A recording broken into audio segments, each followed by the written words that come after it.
নমস্কার। আজকে দোলাস ডেলি লাইফে বানাবো মূলোর পরোটা। তার জন্য নিয়েছি একটা গোটা মূলো গ্রেট করে, এই দেখুন ফাইন গ্রেট করে নিয়েছি। আর এতে দিয়ে দিয়েছি নুন আর একটু হলুদ সামান্য কালার আনার জন্য। আর এখানে কিছু হামালদিস্তিতে পিষে নিয়েছি ধনেপাতা, কাঁচা লঙ্কা আর একটু আদা, স্লাইস আদা, এক চিলতে আদা। আর এখানে দিয়েছি ময়ম হিসেবে দিয়েছি একটু হাফ চামচ ঘি, হাফ চামচ সাদা তেল, হাফ চামচ চিনি আর একটু হাফ চামচ গোলমরিচ দিয়ে রেখেছি। এটা ভালো করে মিশিয়ে নেব। এতে আমি একটু জোয়ান দিলাম ক্রাশ করে। এবার এই মূলোটার মধ্যে আমি এগুলো পিষানো জিনিসগুলো মিশিয়ে নেব।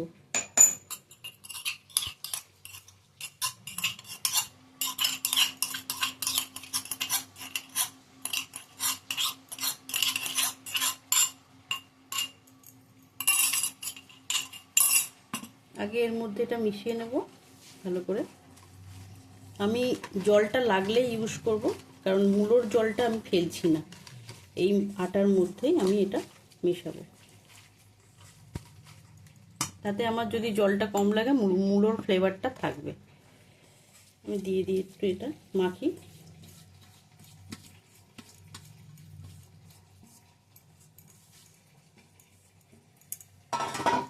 আগে ভালো করে আটার সাথে মিশিয়ে নেব।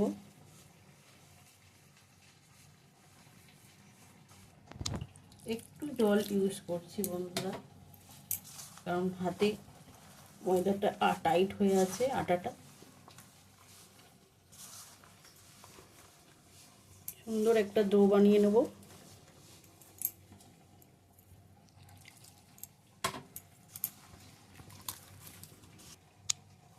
সুন্দর একটা ডো বানিয়ে নিয়েছি।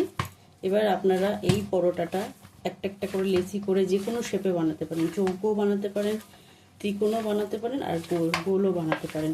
আর অতি অবশ্যই যে কোনো পরোটার মধ্যে জোয়ানটা দেবেন। জোয়ানটা দিলে অ্যাসিডিটির প্রবলেমটা হবে না। তো হয়ে গেছে আমার। তা কেমন লাগলো আমার মূলোর পরোটার রেসিপি অবশ্যই কমেন্টে জানাবেন। ভালো লাগলে লাইক, কমেন্ট, শেয়ার করবেন। আর আপনারা যে যার মতো বেলে নেবেন। বেলাটা দেখালাম না, ভিডিওটা আমি এখানেই শেষ করব। টাটা।